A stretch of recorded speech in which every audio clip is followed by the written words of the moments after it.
আসসালামু আলাইকুম এভরিওয়ান। এখন রাত কয়টা বাজে আমি একটু দেখাই আপনাদেরকে। হচ্ছে রাত 3:44 হয়েছে, 45 হয়েছে। এখন দেখেন আমার সাথে আমার হাজব্যান্ডও আছে।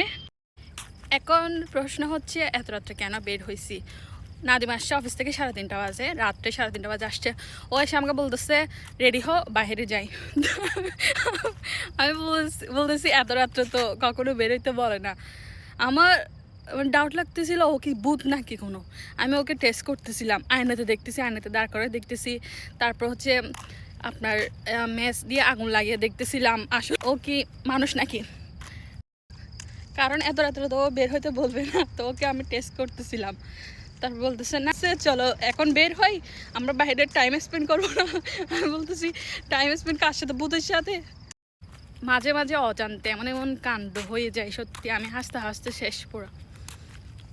ওর নাকি মন চাচ্ছিল যে চা খাবে বাহিরে, তো সেজন্য আর কি এত রাত্রে বের হয়েছি। আমাদেরকে দেখে মানুষ ভয় পাই যাবে, দুই ভূত নিয়ে কোথায় যাচ্ছে এত রাত্রে।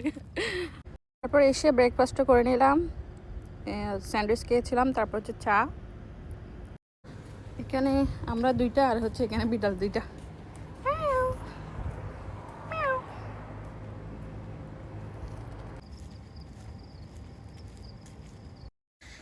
এখন চা নাস্তা খাই সকালে, আর এখন নাস্তা বানাবো না বাসায়, চাটা বানাইতে হবে না, খাইলে চলে আসছি। সকালে লিফট দিয়ে না এনে ওকে সিঁড়ি দিয়ে আনতেছি।